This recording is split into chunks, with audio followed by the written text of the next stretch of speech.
Hi friends, welcome to our channel. ఈరోజు మనం పక్షి జాతులలో ఒకటైన కొంగలు గురించి కొన్ని విషయాలు మనం తెలుసుకుందాం ఫ్రెండ్స్. ఈరోజు వీడియోలో మనం కొంగల గురించి తెలుసుకుంటున్నాం. కొంగలు ప్రపంచవ్యాప్తంగా చిత్తడి నేలలు, తేమతో కూడిన ప్రదేశాలలో నివసించే పెద్ద పక్షులు. వీటిలో 15 రకాల జాతులు ఉన్నాయి. శారీరక నిర్మాణం: ఇవి చాలా పొడవైన కాళ్ళు మరియు పొడవైన మెడను కలిగి ఉంటాయి. పదునైన పొడవైన ముక్కుతో ఆహారాన్ని పట్టుకుంటాయి. ఆహారం: కొంగలు సర్వహారులు. ఇవి మొక్కలతో పాటు చిన్న చిన్న జంతువులను, చేపలను, కీటకాలను ఆహారంగా తీసుకుంటాయి. నివాసం: ఇవి సాధారణంగా నీరు, చిత్తడి నేలలు ఎక్కువగా ఉన్న ప్రాంతాలలో నివసిస్తాయి. అదే మాదిరిగా కొండ, గుట్టలు ఉన్నటువంటి ప్రాంతాల్లో కూడా ఇవి నివసిస్తాయి.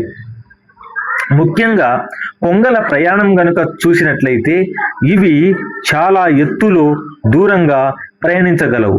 సామర్థ్యం కలిగినటువంటి పక్షులు, ఎంత దూరమైనా ప్రయాణించగల సామర్థ్యం కలిగినటువంటి పక్షులు. ముఖ్యంగా ఈ కొంగలు తమ యొక్క సంతానోత్పత్తి కోసము కొంగలు లైంగిక ప్రత్యుత్పత్తిని జరిపి లైంగిక ప్రత్పత్తి ద్వారా తమ యొక్క సంతతిని వృద్ధి చేసుకుంటాయి.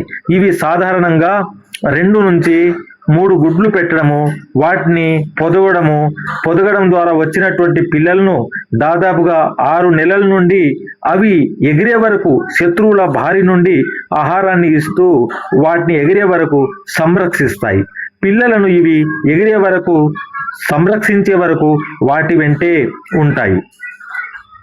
ముఖ్యంగా ఈ కొంగలు వలస పక్షులు కాబట్టి సంతానోత్పత్తి కోసం అనుకూలమైనటువంటి వాతావరణం ఉన్న ప్రదేశాలకు వలస వెళుతూ ఉంటాయి.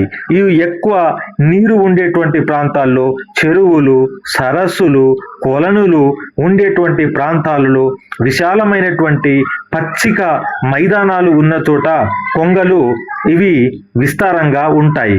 కొంగలు తెలుపు రంగులోను మరియు బూడిద రంగులోను ఉంటాయి.